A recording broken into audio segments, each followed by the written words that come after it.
Buenas tardes. Good afternoon. I just wanted to welcome you to the Esperanza Peace and Justice Center in Rinconcito, Esperanza, and you are within the Museo del Westside. So it's not officially open, but we've had a couple of projects with universities, Trinity last fall, and you all, UTSA, y la comunidad, y bienvenidos. And Esperanza is part of also the Coalition for Dignified Housing, along with the Historic Westside Residents Association. I'm going to say a few words, and then of course the Domesticación. ¿Alguien más? Luisana, ¿tú quieres hablar? Hola, buenas tardes, good afternoon.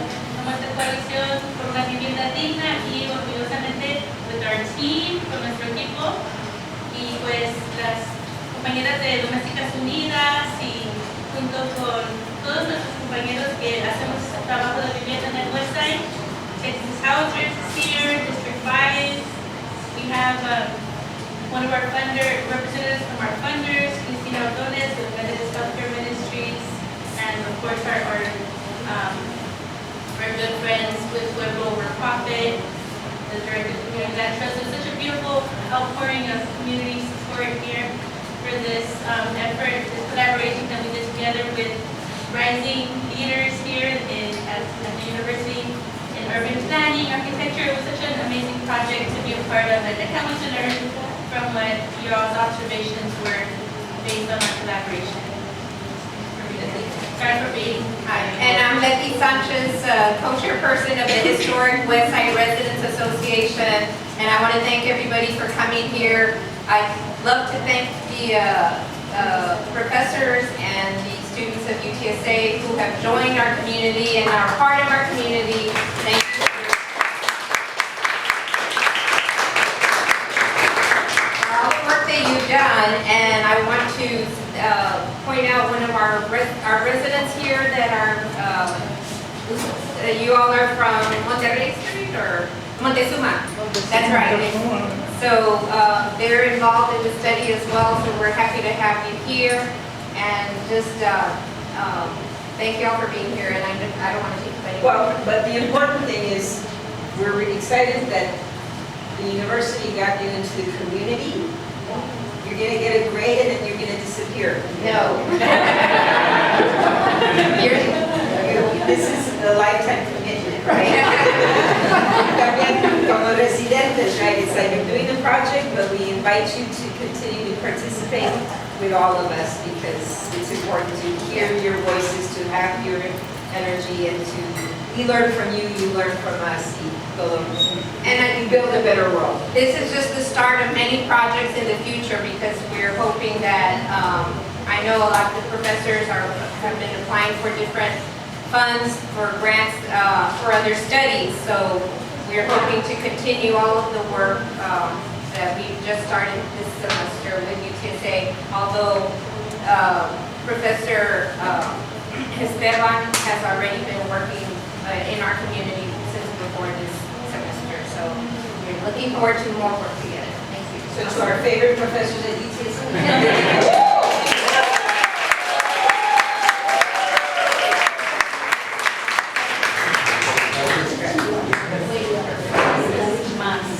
All right.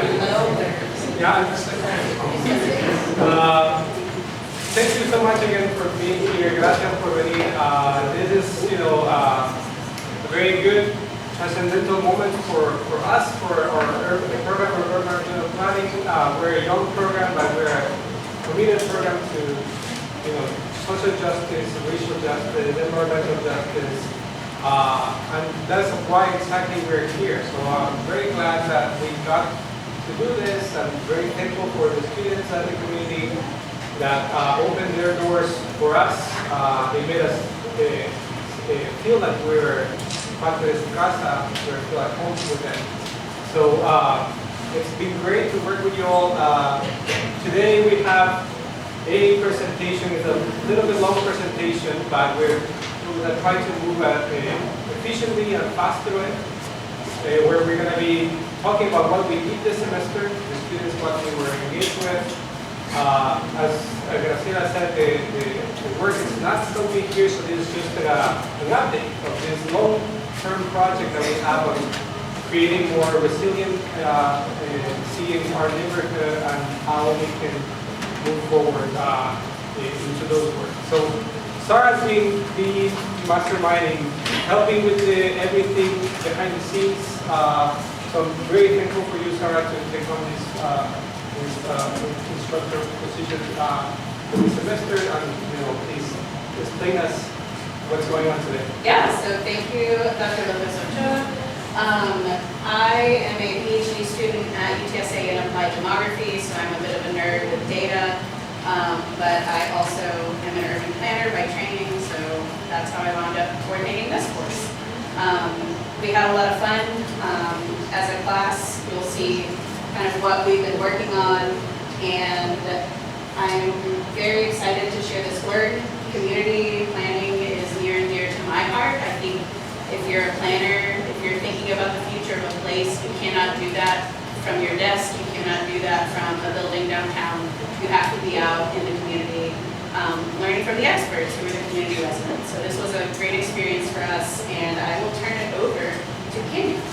I want to give you a quick opportunity. If you don't need the interpretation in the moment, you can just take off your headpiece and you can put it on your string, because it might be stressful to hear both languages at the same time. So it's only when you need it, then you put it on, when the people are talking in the other language, right?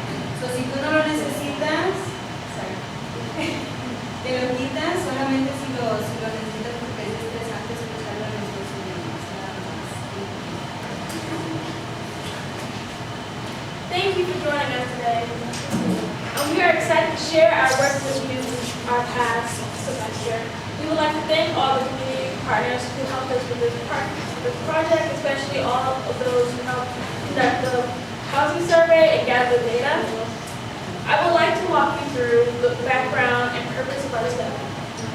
Then my classmates will talk about our motivations for this research, our findings, potential recommendations, and the conversations that will happen, that will explain what happens next.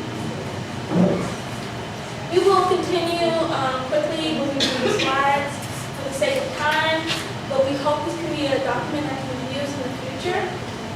We have printouts, and we also have presentation available online. First off, why are we here and what are we doing? Our main goal was to assist with a project called Connect 2020.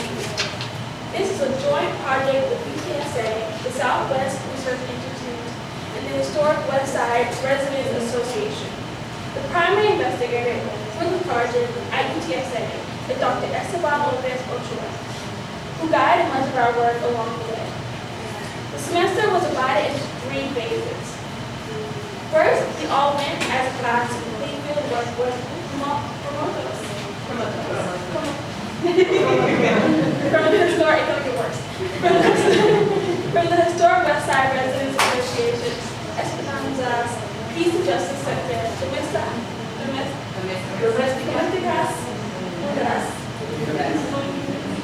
and the Coalition of Dignified Housing and Coalition of Dignified Housing. After spring break, we moved back to the classrooms and we did our research on different topics and summarized some of the data we gathered. We then synthesized our work into a presentation you're seeing today.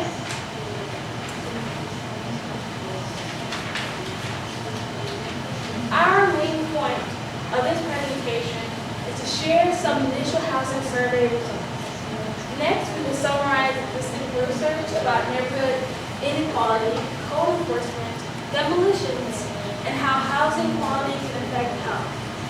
Lastly, we will hope this presentation will serve as a policy handbook with resources and ideas.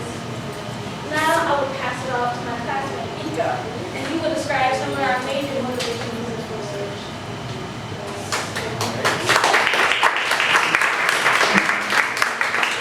All right, thank you, Kenya. So in this section, we're going to go over just a brief history of the past planning decisions that affected the West Side, how they affected today's housing demolitions, and briefly connected to housing and health, community health, and heat development. So, as many of you may know, there's a long history of kind of restrictive policies in the West Side that discriminated against the community, that kind of racial covenants that restricted who could build houses, redlining, other removal programs that tore down houses.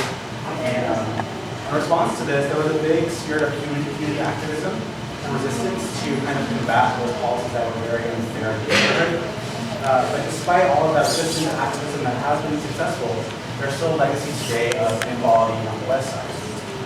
So in 2021, UT Austin produced a report called the Austin Report, and this was kind of like the basis for our study and our research. So essentially what it found was that San Antonio issued more vacate and demolish orders to single-family homes than the cities of Dallas, Houston, Austin, and Fort Worth combined. That's 607 orders over a 5-year period. So this is a huge number of orders. And it makes you wonder, how it's connected to the past and how can we kind of look into this issue and see why it's so big. And so these maps are coming from the report. As you can see, a lot of the orders kind of align with historic redline neighborhoods. And a lot of them are in the West Side as well, the tracks on the West Side. And there's a lot of overlap between the redline neighborhoods and the number of orders to demolish it. And so these orders are really unfair because a lot of these happen in disadvantaged neighborhoods that have historically been disadvantaged. And residents here are often denied due process, so they don't have opportunity to contest the code compliance violation. There are repair and relocation assistance programs, but oftentimes they only apply to people that have a title to the house. And if the residents who have title, they often aren't adequately served by these programs. Because they can't get help from the programs, they're unable to kind of remedy the violations that they're issued, and this leads to higher rates of displacement with mostly no resources for relocation. And so it's not just the policy. We found that this quote from our writer, Levy Sanchez, said that the relationship between the city and the neighborhood is very strained. The residents themselves don't feel like the code compliance officers are necessarily acting in their best interest. They feel very threatened and it's very hostile kind of interactions. So in addition to the policy, the experience with the city and the code compliance officers has been very good. And so the city of San Antonio actually also issued a report in 2019, and what they found was very similar to the Austin report. Basically that the number of demolition orders was higher in the West Side, higher in lower income neighborhoods as well. And a lot of these neighborhoods have older houses, so there's a relationship between that too with the city and the Austin report. A lot of the houses, they went through a hearing process, and the issue to demolish was not found because of wasn't found in the hearing process. It was found, typically the owner would respond to the code compliance violation, and that was, the city went ahead and just issued a demolish order. So there's no due process in these kind of demolition orders. And so this kind of framework kind of guides our idea of how we should kind of approach justice. So demolition ideally should be the last resort with these buildings. The first should be just maintaining, preserving, and refurbishing, and adaptive reuse, and so on and so forth. But kind of our goal here is to prevent demolitions. Rather than have a high number of 600, more in all of our cities, just reduce it only at the last resort when it's really needed. And how can we really do this in a just way, and not just demolish them as the first reaction. And so then just a very brief kind of point, in addition to demolishing older houses, the issue of housing quality also has a lot of effects on residents too. For example, with heat, there's a lot of side effects of extreme heat in some houses, and whether it's tree canopy that's too low, or having a tree cover, or perhaps housing infrastructure is poor. This is a way we can study the housing quality as well. So an easy way to mitigate this heat effect is just by increasing tree canopy, for example. So we took a study of the trees in the house and the yard as well. And for the next, we're going to talk about data, and I'll hand it off to Allison.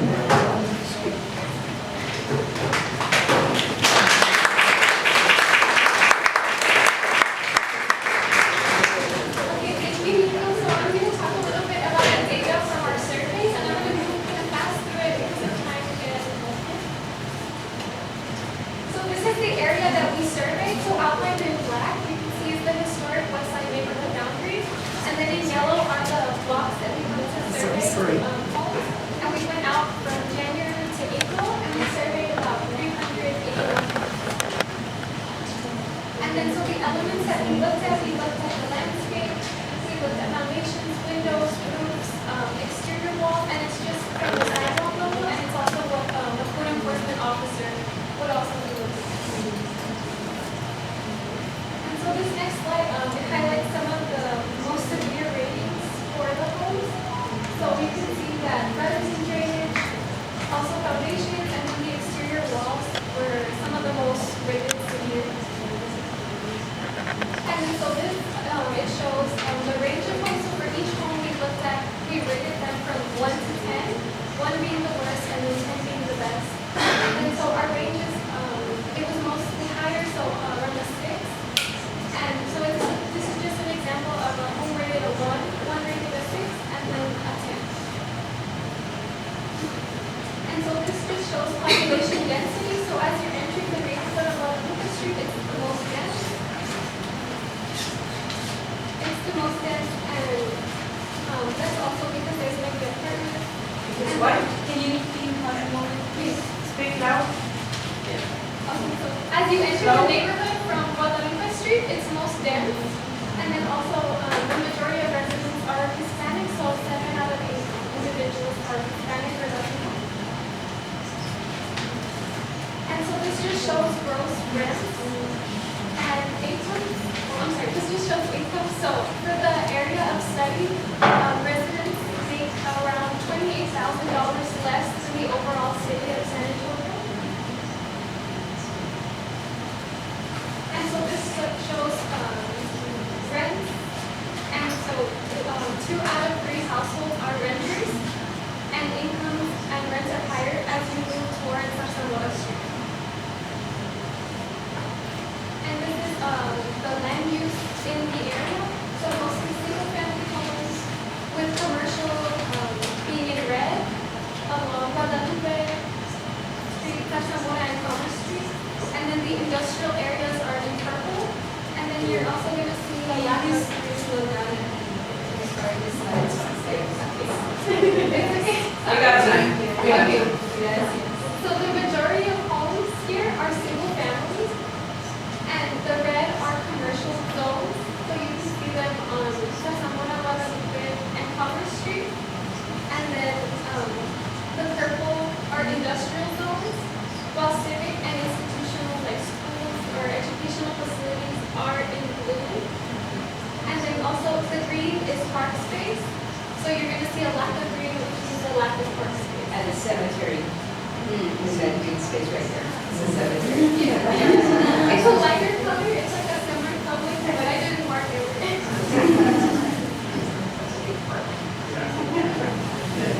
And so this is just the occupancy status of the homes that we surveyed. So the majority were occupied, 81%. However, 15% were either vacant or abandoned. And this is just the foundation scores for the area. So most were rated good, and most were peer and B. However, the peer and B were more likely to be rated severe. Can you please repeat? Louder, please. So the homes surveyed were peer and B mostly. However, if it was peer and B, it was more likely to be rated severe. But overall, the scores were good. So for window condition scores, most of the homes surveyed had good windows. So out of all of the windows, 22.3% were severe and 36.3% were good. For roof conditions, the majority of homes had asphalt shingle roofing materials. We found that 42% were rated as good, with 16% being rated in severe condition. For wall conditions, wood siding makes up the majority of the wall materials for the surveyed homes, with 41% in fair condition and 33% in a good condition. For gutter conditions, 84% of the homes we surveyed had no gutters present, with 72% rated in the severe condition. For AC condition, 54% of homes we surveyed had window AC units installed, with 41% of all mechanical systems in fair condition and 22% rated as severe.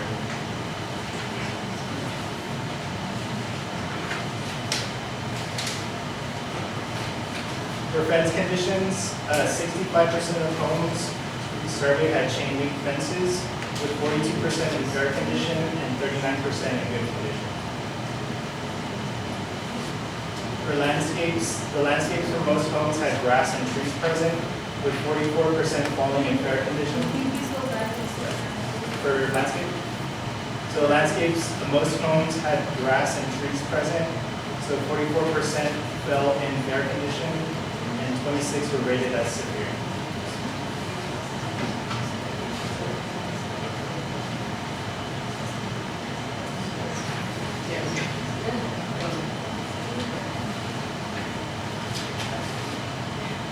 So overall, the highest priority issues that we found in the survey were foundations in poor condition, exterior walls with issues of coating or localized issues, homes without air conditioning, which would be cause for concern during the summer, as well as an overall lack of trees.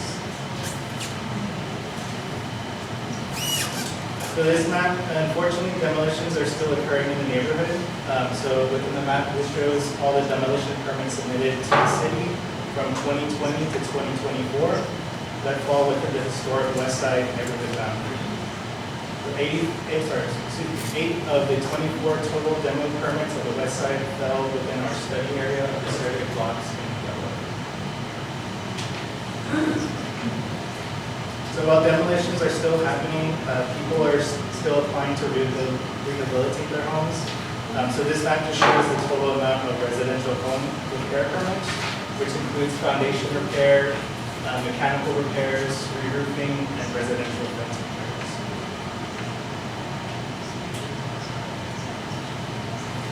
And then lastly, this map shows all the new residential building permits between 2020 and 2024. So there's a total of 12 permits for new buildings that were issued within the area.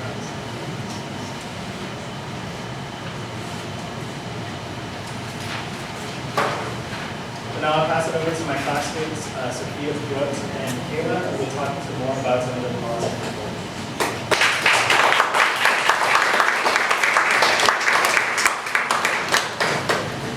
Hey y'all, hope you're doing well.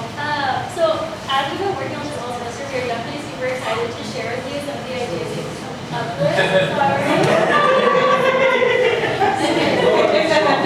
Okay, we're super excited. I'm super excited to share with you what myself and our classmates have been doing. We want you to know that y'all are the true experts in this community while we are here to assist, and we are, again, super excited to share with you these policy proposals, and we would love to know your thoughts and opinions on our proposals. So from our research and experience, we have identified our 3 topic areas that have potential to have new policies. As we can see here, we have number 1 is going to be to prevent demolitions. Number 2 is going to be to lessen extreme heat effects on residents, which we discussed a little bit earlier in this presentation. And then we're going to support community resilience. And then on our actions, we have items that is how we are going to help achieve our goal over here to the left. So goal number 1 is to prevent housing demolition. So this is the purpose of this class, and this help preserve these homes, and demolition should only be used as a very last resort. And as we've seen in that upside down triangle, demolition is the very bottom. We do everything in our power to not remove private property. So even with the release of the Ouster report mentioned earlier, there are still demolitions occurring in this neighborhood. We recommend that instead of the city waiting for code enforcement violations to occur for residents, or for residents to apply for programs such as Rehab-A-Rama or Operation Rebuild, there should be a more proactive approach to home repair and rehabilitation. So we pose the question to all of you guys. How could the city better use this data to target their outreach and homeowners at risk?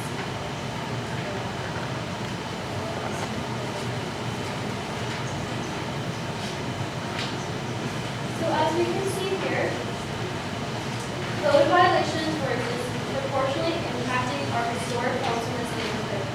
Even though 22% of these homes in San Antonio were built in the 1960s, and a whopping 65% of homes in District 5 were built before 1960. Given this, we recommend that the city code enforcement officers be trained in historic preservation to reduce bias in their evaluations. We do not know what exactly the training may or may not look like, but it could ensure code enforcement officers are able to focus on the more serious, life-threatening aspects of home quality rather than age-related issues like HVAC. In comparison to Yes, and the last one, please. yes, ma'am. So we do not know exactly what this training may or may not look like, but it could ensure code enforcement officers are more able to focus on serious life-threatening aspects of a home quality rather than age-related issues. For instance, HVAC and mechanical issues in comparison to paint. Furthermore, in addition to training city officers, we also want to ensure homeowners in this neighborhood understand that they have the right to appeal code enforcement violations. We have learned that there is a newly funded position at the city that is meant to help act as a liaison between development services and neighborhood housing services to help homeowners with code violations. What ways can we try to make this position effective in addressing homeowners' needs on the west side?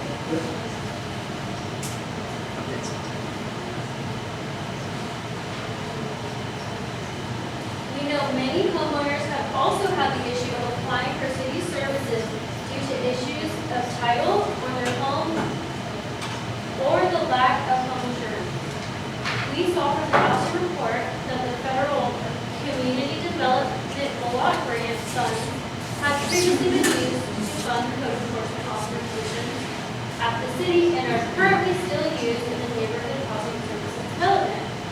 We are very interested about whether these funds can be used by the city or other actors to help homeowners with their titles, insurances, and or other issues so that they can equitably access these services. That's right. And therefore prevent demolitions.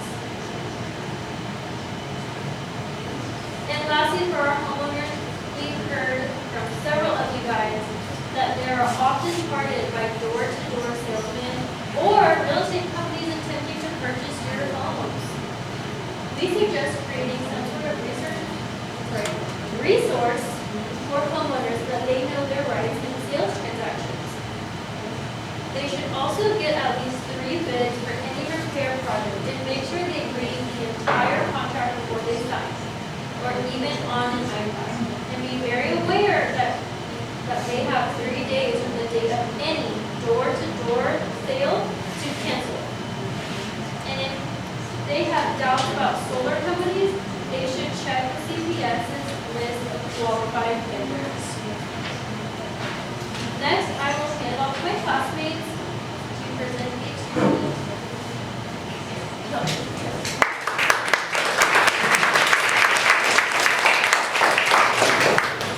So as we talked earlier, the urban heat island effect can have severe environmental, financial, and health impacts in neighborhoods such as the West Side. Slower? Okay, great. One of the outcomes of the high number of demolitions in the area are the increasing number of vacant lots. We believe these lots could be an opportunity to add tree coverage and much needed open space for the neighborhood. I'm so sorry. Can you start over? Yes. I feel like we're just rushing through it a little bit, and in Spanish, there's sometimes more words that are used. So just in general for the presenters, if you could slow down, because it is a lot of information, and it's a lot. So please take breaths and so if we could go to the first slide, please, that would be great. Thank you so much. Gracias. As we talked earlier, the urban heat island effect can have severe environmental, financial, and health impacts in neighborhoods such as the West Side.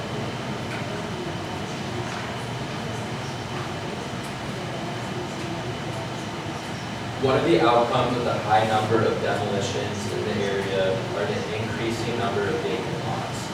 We believe these lots could be an opportunity to add tree coverage and much needed open space for the neighborhood. In other cities across the country, residents can temporarily use certain vacant lots for gathering spaces or community gardens. Potentially, these lots could also be folded into the Esperanza Community Land Trust. We also wanted to highlight that 3 of these empty lots are owned by churches. Perhaps coordinating with faith leaders could lead to some collaboration opportunities.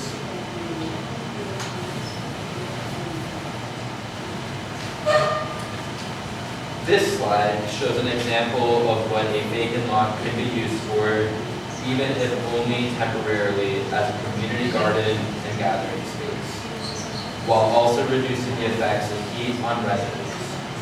Potentially, the city's sustainability grant can be used to fund a community garden in the area given the need for green space.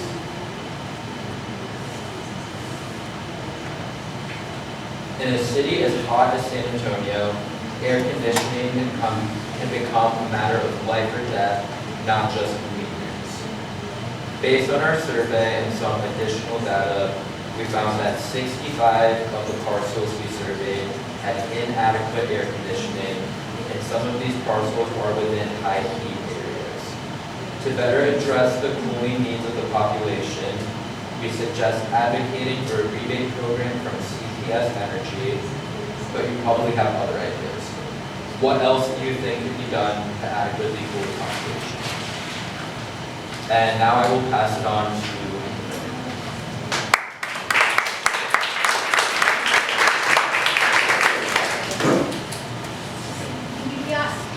Let me know if I need to slow down. Okay. We know that the Westside neighborhood has had to work incredibly hard to fight against external pressures. Our recommendations in this section are simply ideas to consider as the neighborhood moves forward. Some residents told us that they hope that some of the structures will be designated as historic, but they also worried about the additional paperwork that may come with that. We would encourage the neighborhood to explore the possibility of a neighborhood conservation district. It could be a potential tool to maintain the character and identity of the neighborhood. These designations, the neighborhood conservation district or a historic district, they've been pursued by nearby neighborhoods. No, please. They've been pursued by nearby neighborhoods. NCD, the Neighborhood Conservation District, it's often the first step for a neighborhood that is on its way to getting a historic designation. And it could provide existing housing stock some protection against demolition or from new builds to make sure that the new builds look like, maintain the character and identity and scale of the homes around them. But often these designations come with design guidelines and some other paperwork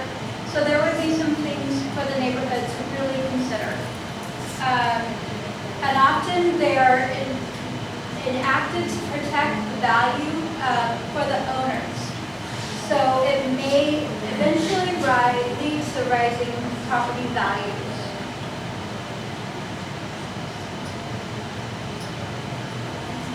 And our final recommendation is to keep up the work of the Esperanza Community Land Trust.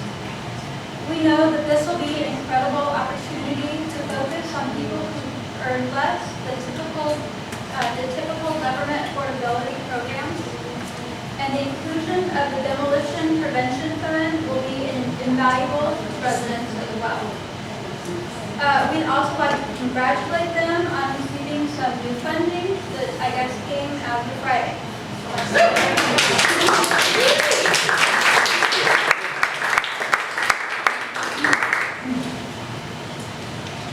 So thank you so much for listening. We had a great semester and we're excited to continue the conversation with the rest of the time that we have here. I'm going to pass it over to our instructors now, Esteban and Sarah. Thank you for your attention and we can continue to talk.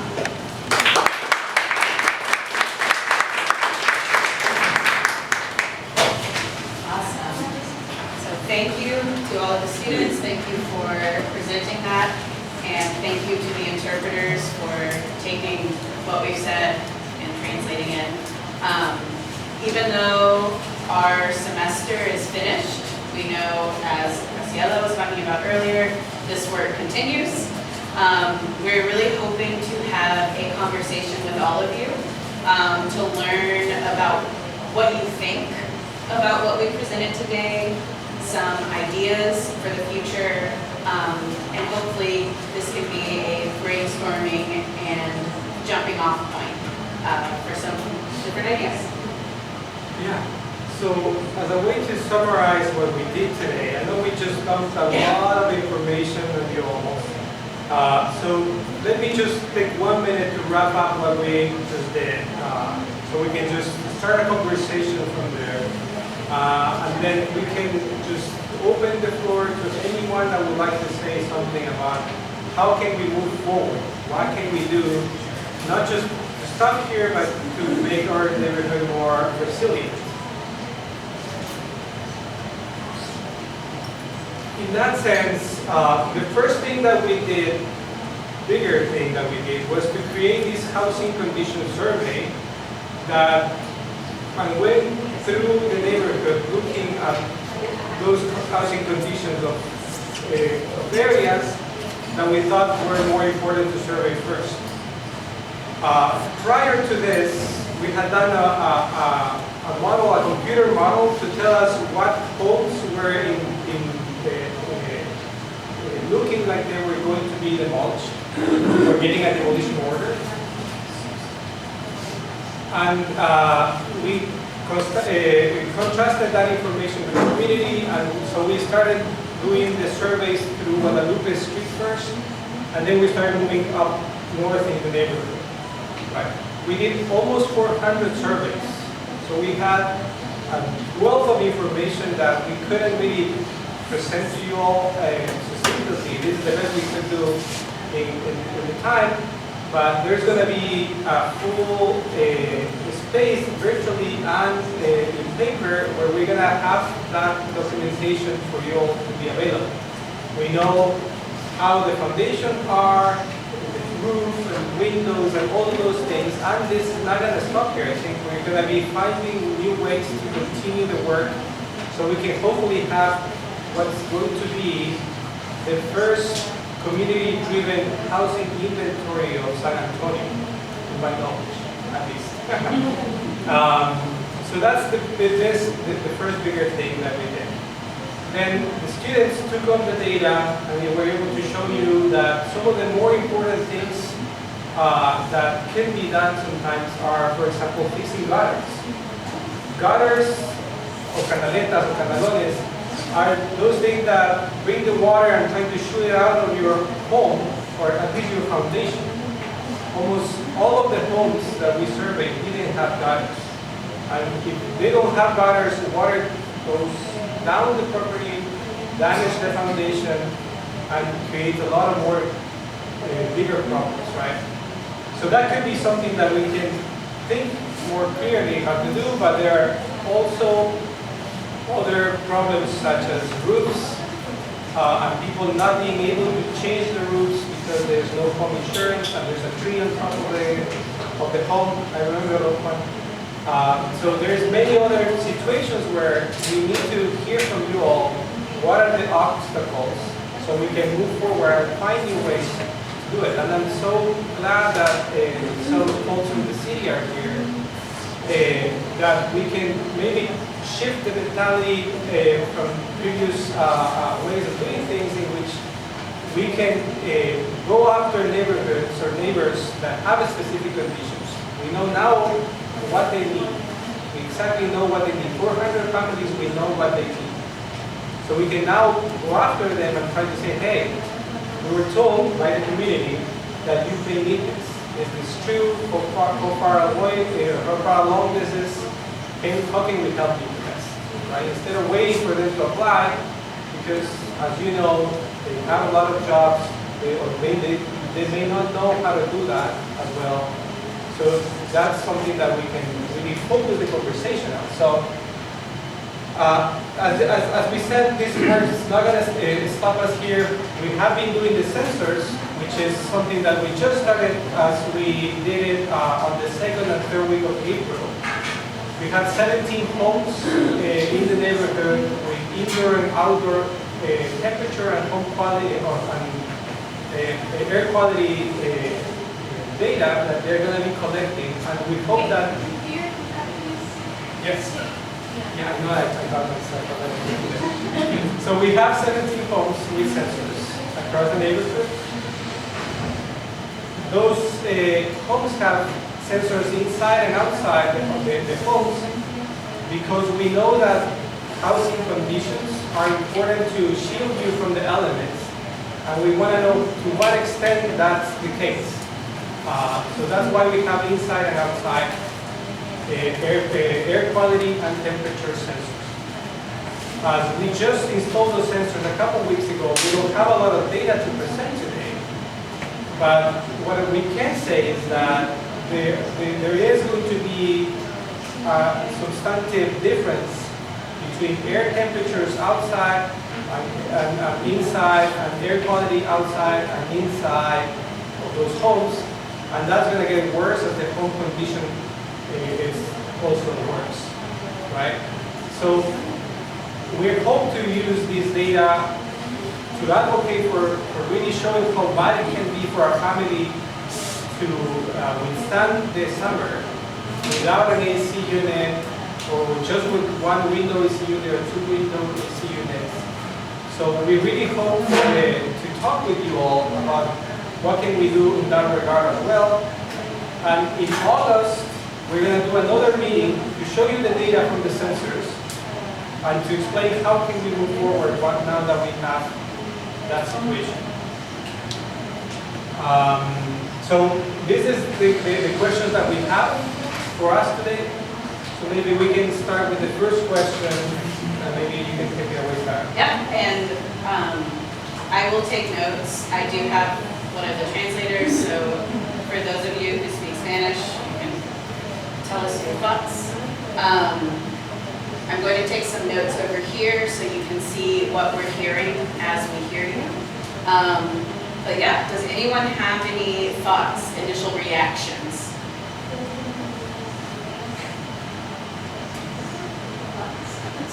Yo tengo muchas. Por ejemplo, la primera pregunta, yo diría que se podría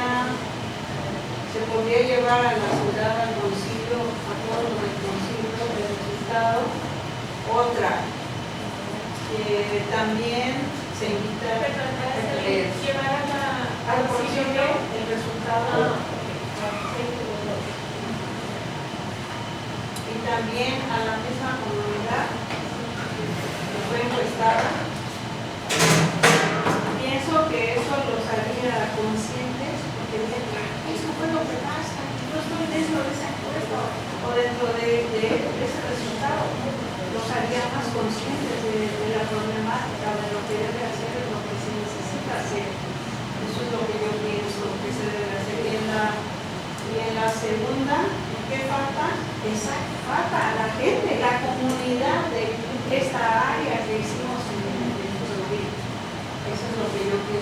falta. Y conciencia de la gente, y también falta que los políticos sepan estos resultados. Que por qué la comunidad está en sus condiciones, por qué no se ha invertido nunca jamás nada de dinero en atención a esa comunidad. ¿Y quién más tiene que estar en la sala? Ellos, los encuestados, los políticos, los que hacen las leyes. ¿Hacia dónde vamos? Pues hacia una situación positiva. Que cuando se sepa esto, se va a poner atención en logo en el USA y entonces creo que sí vamos a mover a toda la comunidad que es lo que queremos. Esos son mis ideas. Gracias. We had a clear. How far do you go for the houses? Because I will go there and Right. So, the neighborhood boundaries of the Westside Neighborhood Association goes from San Zamora on the west, all the way to the highway on the east, and then on the north is Commerce Street, and then south with the creek, or Laredo, right? So that's the boundary. I don't know if you live outside of, so that's a great thing that we could try to do, which is connect with other neighborhood associations that would want to do these things. If you want to participate, we can find a way to, do the housing condition survey on your home and maybe think about getting an air quality and temperature sensor on your home as well to see maybe you can be the pioneer on that area. So we can start there. Because the most important thing about this project, in my belief, is that we are generating our own data. We can sign up at the end, and we can talk about it. So the sensors create the data, and we can talk about how the sensors work and how the data that they capture. But the most important thing is that we can provide you at least with a broad picture of what's your home conditions. Well, I already applied for a home, another with a home foundation. And But I mean, something that I don't do yeah. because I don't know, they told me by others, I don't know if they still have funding. Right. So they want to see. Yeah, I mean, I know that the city has a waiting list, and there are different areas of departments of the city. So you have the Department of Historic Preservation and the Neighborhood and Housing Services, and other areas that may have different source of funding. But we can also apply to our own funding from the community to other institutions to find ways to help residents. Do they have to go to the house and do a survey for them to help you with the house with the foundation? I don't know how the programs that the city runs work. What we do know is that we haven't been collaborating with the city just yet. We've been collecting data so we can better advocate about how big this problem is. But there are people in the city that maybe can you can talk to at the end of the presentation.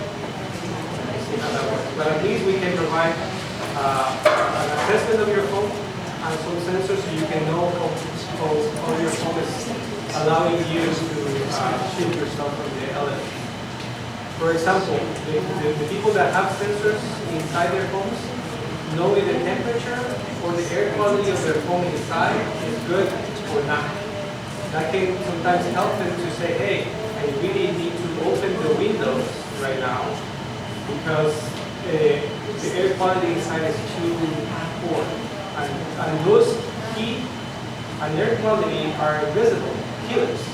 They kill people every day. Well, I do have the conservation and the foundation company, if you have a house inside that is your house.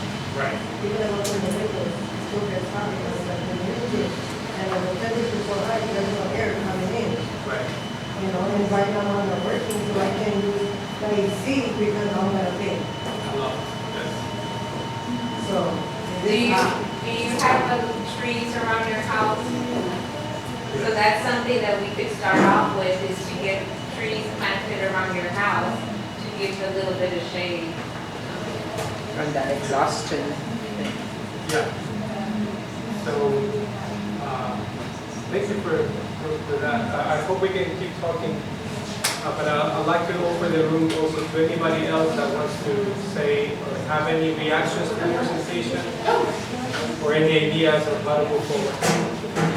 We can take a pause, we can switch. Yes.